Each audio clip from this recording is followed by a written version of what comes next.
All right, guys, what's going on? Welcome back to the Gridiron Gurus podcast. Today, me and Nick here are going to be doing our NFL playoff bracket predictions. We'll start with Nick's bracket and then work over to mine, starting on the AFC side. A very interesting game between the 4 and the 5 seed, Nick. The Pittsburgh Steelers coming off a thrilling winner against Baltimore, one of the best games of the year, winning that one by 2 on a missed field goal from the Ravens. But what you saw was that offense showcase a lot of resilience, Nick. They were really getting the ball that is to their running backs. Kenneth Gainwell had a boatload of touches. Jalen Warren had some big time runs. This is an offense that struggles to run the football, and when you have a 41-year-old quarterback, Nick, that can definitely be a problem. But this team definitely managed.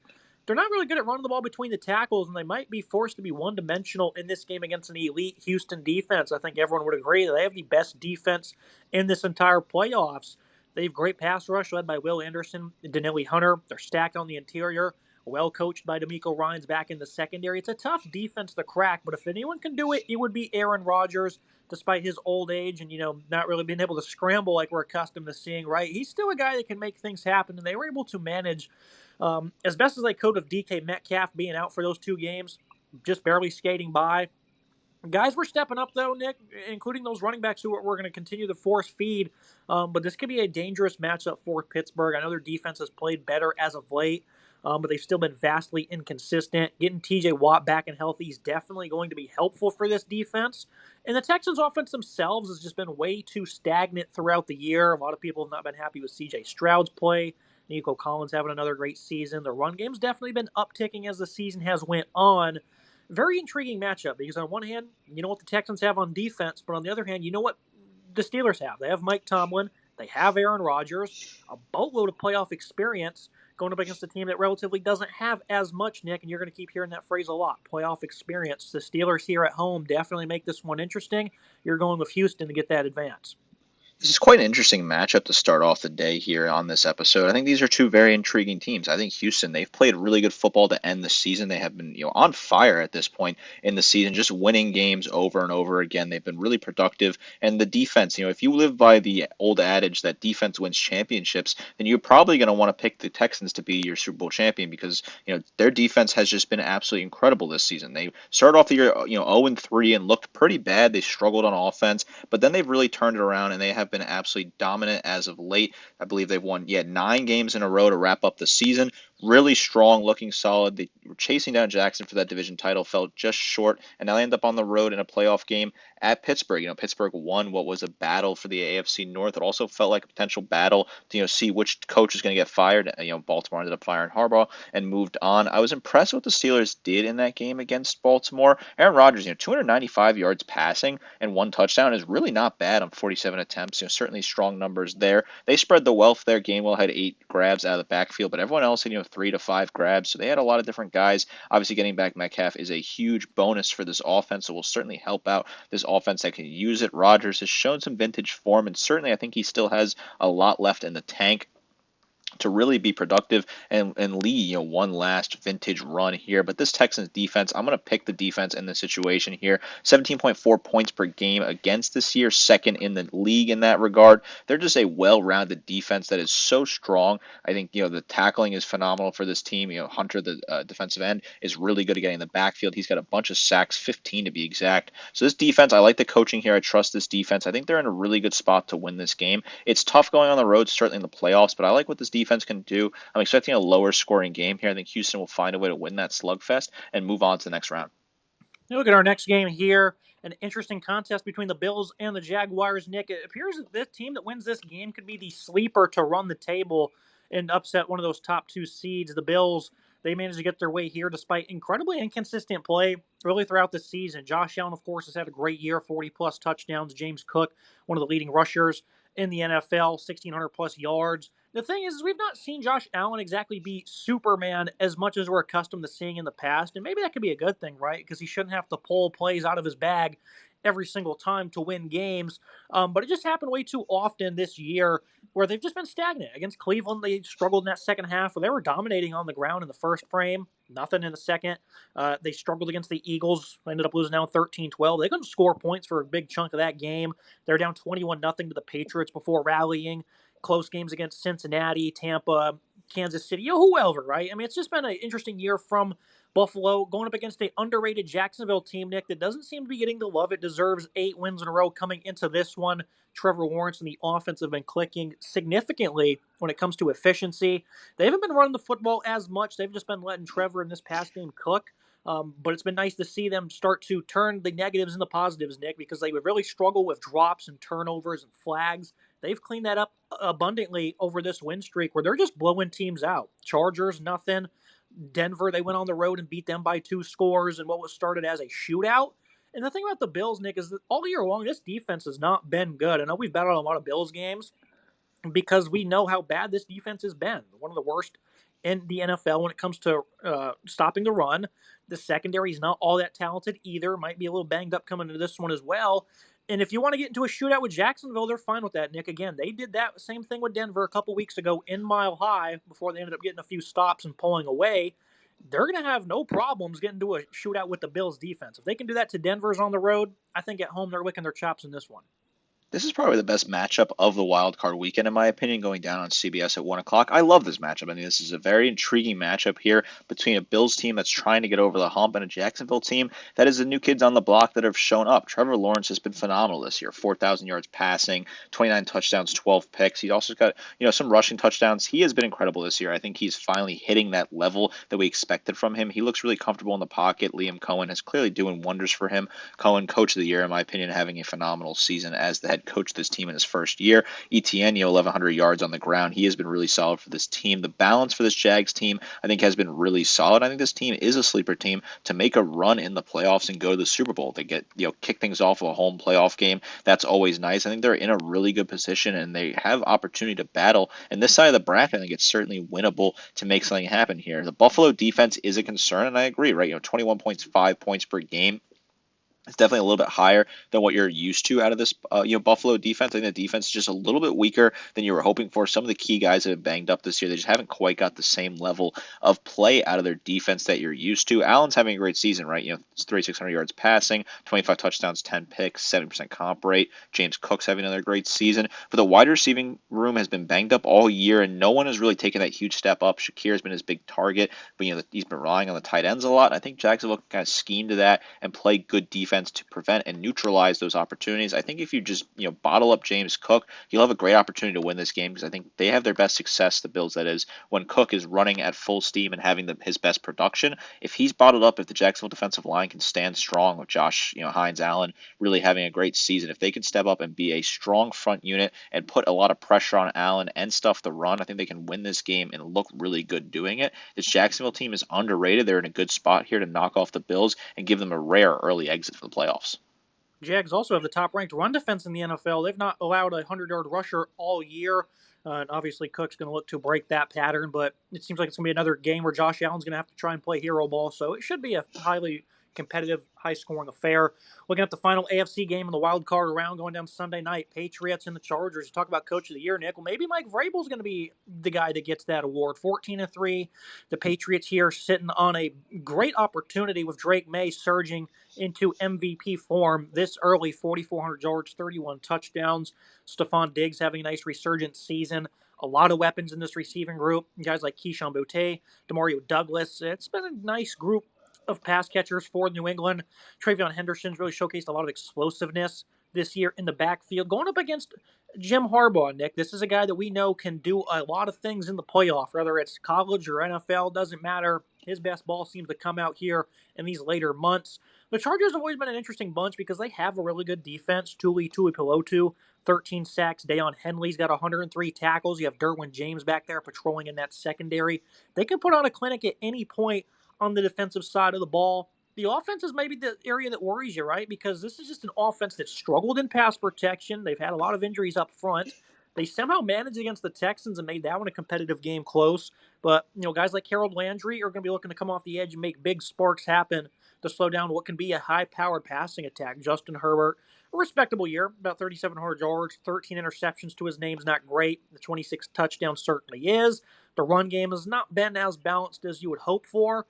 They do have a nice trio of pass catchers, Nick, led by a veteran in Keenan Allen. This is an interesting game. 3.5-point favorites for the Patriots, and I think the biggest question mark with them is how legit are they? Jury's still out on New England because I know it's the NFL, and in pro sports, every schedule is a tough schedule. But when you look at theirs, Nick, they've just not faced much of anything. Every single week, it's just a bottom of the barrel type opponent, and they're playing a couple of close games every here and again. The two games against Buffalo are the best we have to look at. They beat them in week 5 on the road, 23-20, and they blew that 21-0 lead in week 15. So they've so far, against the best examples of tough competition, looked good. But man, the jury is definitely out on this team, and I don't think there's a question about it. And the jury is certainly out. I think it will continue to stay out until this team makes a deep run. I have them going to the Super Bowl. I think this is a team that can do that. But the jury is out, and it's very questionable. When you look at their schedule, their last 10 games, how many playoff teams have they played? One. They played a single playoff team in the last 10 games, and that was the Bills team that they lost to and blew that lead. Outside of that, they've not played a single playoff team in their last 10 games. They've played teams like the Jets, the Giants, the Bengals, the Jets twice in there, the Dolphins. It's just bad teams on bad teams. They've not played good teams, and that's certainly a knock on this team. Their strength of schedule for opponents is very weak, and now they're playing a team in the Chargers that has a lot of key pieces. The Chargers are a very intriguing team for me, especially going into the offseason, because they have a ton of cap space and they already have their franchise quarterback in Justin Herbert. So I think they can do a lot going forward. I just think they're a couple pieces away from being true contenders in the AFC. I think this is a good team. I think Herbert's a phenomenal quarterback. 26 touchdowns, 13 interceptions, 3,700 yards passing this year. All really strong numbers, but I think they're just missing that one key piece. I don't know if I trust them to run the football. They've been using a variety of different guys, a by committee approach this year. And I think that will hurt them in a situation where it's going to be cold weather, playing in a rowdy environment in New England. It's probably going to be tough to run the football, and I think that will certainly hamper this offense and really put them in a tougher spot. As for Drake May, he has checked all the boxes this year, 4,300 yards passing, 31 touchdowns, 8 picks. He's been incredible. Travion Henderson has really taken that load as the top back for this team, 900 yards and 9 touchdowns. He has been really good. They have a variety of different pass catchers that have been able to get things done for this team. The team stats are really good. Second in points scoring, fourth in points against, fourth in pass yards, sixth in rush yards, a top 10 unit in all regards for the Patriots. I think they're in a really good spot here. This could certainly blow up in my face, but I think this is a team that can make a run to the Super Bowl here. I like the talent they have across the board on this roster, defensively and offensively. I think the coaching is phenomenal, variable. This is a very strong team that I think is in a really good spot here to get something done. Now moving to the NFC wildcard games, Rams, Panthers kicking things off. 10-point dogs are Carolina, which is crazy because a couple weeks ago they beat this team. They were able to force a handful of turnovers on Matt Stafford. 3 in total they were able to create. Bryce Young had a pretty respectable game as well. And kind of like that Sugar Bowl, Nick, in college football that just went down, everyone was picking Georgia. Not a single person said Ole Miss can win that game is what it felt like. That's what it feels like here. And it's kind of crazy because this team just beat them, and Young was highly efficient. They were able to run the ball quite well. This is pro sports at the end of the day, Nick. It seems like Panthers are getting no shot at all. Obviously, we both have the Rams winning that game, but make a case for them to potentially pull a stunning upset.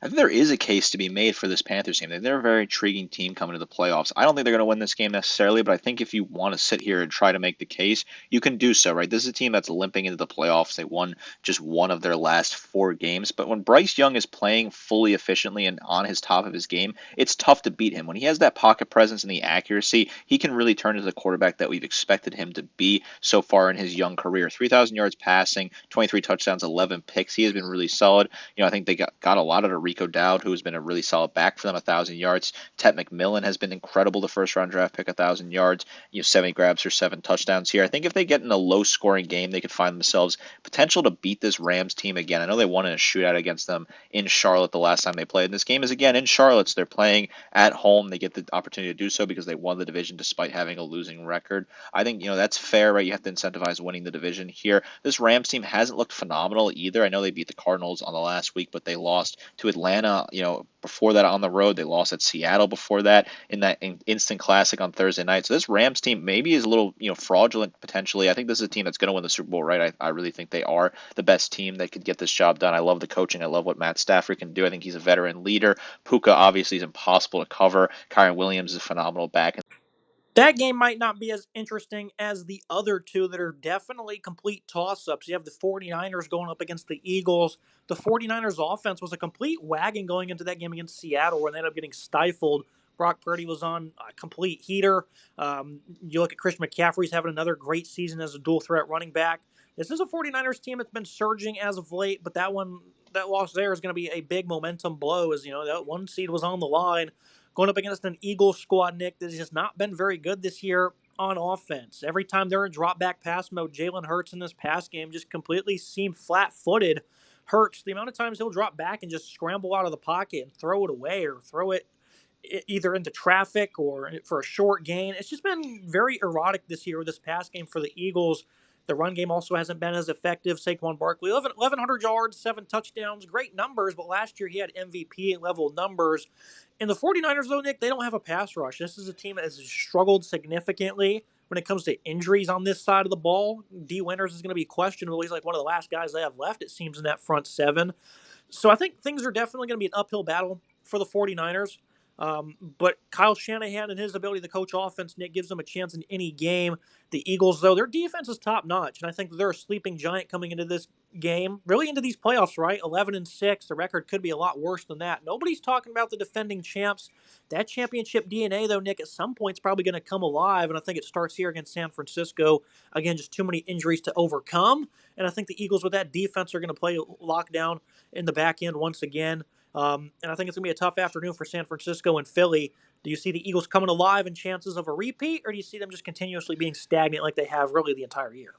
I see them being stagnant, a similar early exit to what they had after they lost the Super Bowl to the Chiefs a couple years ago and then got bumped early in the next playoffs. I think that's a similar, recipe here after they won the Super Bowl this past season. I think it is interesting to underscore how important that one seed is because that Seattle San Francisco game decided that instead of, playing in front of your home crowd, off this week and not having to play this week, playing the week after, getting home field advantage, not having to leave the West Coast. Now you have to travel all the way to Philly, playing a cold weather environment and a raucous crowd, a crowd that's going to be all over you and just hounding you all night long and going to make things absolutely miserable for you. The weather isn't going to be particularly bad. It's not going to be great either. 45 and sunny at around kickoff on Sunday, so nothing too great in that regard. But that's a big difference, right? You could just be sitting at home right now, getting rested up. And that certainly a team like this Niners team needed to be healthy. They needed to find a way to get healthy, and they have not been able to do so. I think the offense for the 49ers is quite interesting. Brock Purdy, he was banged up all year. Mac Jones took over for some of the season, but Purdy's really solid when he's been playing. 2,100 yards passing, 20 touchdowns, 10 picks. McCaffrey's having another McCaffrey-like season, leading the team in rushing and receiving yards, 17 total touchdowns. Over 2,000 yards of total offense for him this season. I do think it's pretty interesting. You talk about that pass rush. Colin Farrell is the leading pass rusher for this team in terms of sacks. He has 4 sacks on the season. He was a guy that was seen as a total bust. He was not going to make it in the NFL. A former top 5 pick for the Raiders, was not doing anything there. Ended up with the 49ers, and he's the team leading in sacks with 4. That's tied for 88th in the NFL. So that's just not a good number. There is no pass rush for this team. They struggle to get in the backfield and put pressure on quarterbacks. The Eagles' offense, though, has been really poor this year. This offense just is not quite what you expected out of them. A lot of people blame the coaching. 19th in points per game, 18th in rush yards per game, 23rd in pass yards per game. Just not good enough. The defense will keep the Eagles in this game. I think it will certainly be a lower scoring affair. I think the total is, like 46. I think under makes a lot of sense in this game. I think it will be a lower scoring affair. But ultimately, I think the 49ers will get the job done. Their offense will make just enough key plays to win this game and keep their playoff run alive as the Eagles. I just don't trust that offense in key situations. I think Hurts might make a mistake or two. A very intriguing matchup, though. Certainly my most interesting matchup on the early side of the NFC bracket. Now taking us to our final wild card, Bears and Packers meet for the third time. The Packers have led pretty much every minute of those 2 games. The Bears had some heroics in that last one a couple weeks ago where the Bears ended up getting an onside kick, scoring again, went to overtime, and Caleb Williams delivered. Colston Loveland at tight end's really been giving this team a lot of great reps here as the seasons went on. The run game's also shown its dominance throughout the year. The Bears offense themselves, Nick, has also just been kind of a stagnant unit. At times you'll be watching the Bears and it's like, why don't they have any points on the board? Why are they not getting first downs? And they definitely seem to underachieve despite having so much talent and a revamped offensive line. You look at the Packers, though, they've lost 4 in a row coming into this one. I know they rested everybody against Minnesota, so you can sit here and technically say 3 in a row. But they blew that lead against Chicago. That was sandwiched in between a defensive nightmare against Baltimore, where Derrick Henry slashed his way to another 4 touchdowns. And then the Broncos carved them up in Denver. Losing Micah Parsons has obviously had greater consequences than you could have imagined because this is a good football team. But the thing about the Packers, Nick, is they've just not really been good all year. They've had losses to like the Browns and the Panthers. They've had a handful of quality wins throughout the year. The only thing really working for them, I think, in this one is that they've had the Bears number throughout the year. Jordan Love has been efficient at times. Also has a very deep receiving group to work with. Josh Jacobs, I like what he can provide, especially in the red zone with his 13 touchdowns. I'm gonna take the Bears, and I think I don't even know who you got. I think you took the Bears as well. Yeah, you took them. The Packers, just something seems off about them, and it's been like that throughout the entire season. And again, since they lost Parsons, it's just not been pretty for this defense. And the offense at times with Love also seems like it lacks efficiency. So the Bears should win this one, but again, they've been dominated by the Packers, quite frankly, this year. This is the toughest one to pick on the list, I think. This is one that's been really difficult. You have to go back to a long history of the Packers dominating the Bears in the playoffs. I think that certainly plays into the psyche here. I know this is a new Bears team that's really, pushed onto the scene. They finally seem to put all the pieces together on offense as a whole. I've been saying for years that the Bears are one move away from being a contender in the NFC. They just got to get the right move, and it kept seeming like they couldn't make the right decisions when it was finally necessary. And I think a lot of that was coaching. They ended up bringing in Ben Johnson, who's had a phenomenal season. He has really turned this team around. Caleb Williams is playing phenomenal football, nearly 4,000 yards passing, 27 touchdowns, only 7 picks, some rushing touchdowns for him as well. The Bears' offense has been great, right? 26 points per game, ninth in the league there, 10th in pass yards, third in rush yards, really solid balance, but 23rd in points against for the defense here. So I think that a shootout benefits the Bears here, and I think that's what's going to happen to be a higher scoring game. This Packers offense has just been kind of weird this year. This whole Packers team has been weird, and I think, not having Micah Parsons is certainly a big blow because that seemed to be the thing that was going to put them over the top. And this team, they started off hot. They started off as like a team that was going to go places, even though they had that weird loss to the Browns in week 3. They seem like a team, but they're just so streaky, and they go through these runs where they win, 3 games in a row, they lose 3 games in a row, and it's just sort of really streaky and really odd for me. They won 4 games in a row at one point late in the season. They lost 4 in a row to end the season. They won 3 in a row earlier in the season. They lost 2 in a row against subpar teams at home. So I think this is a really streaky team. I think they're in a bad streak right now, and I think that's going to hold up. They're just about average in everything, right? 17th in pass yards, 15th in passing, and rushing yards. 16.4, 11th in points against. They're just about as average as it gets. They're really just a middle of the road team here. I think that luck runs out against a Bears team that's rejuvenated, that's fired up, and they want to go out and be a team that can go win a Super Bowl. They're in a good spot here. I don't think they're necessarily going to win a Super Bowl, but I think this is a team that's extremely talented and can give this Packers team a tough showing in the first round. Now let's look at your conference championship game, Nick, or for the two conferences, that is Rams and Seahawks. This has also been a great series this year. The Rams probably should be up 2-0.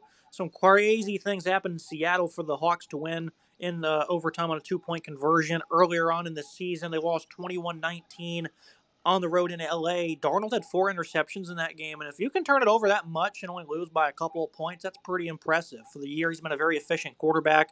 JSN's been an elite player, offensive player of the year most likely at wide receiver. The run game of Kenneth Walker and Zach Charbonnet has been doing damage for them. Most importantly for this defense, though, Nick, they do not allow explosive plays. The Seahawks have been ungodly when it comes to what they're able to do on this defense. They can opt to roll 6, 7 defensive backs out at once if they want to.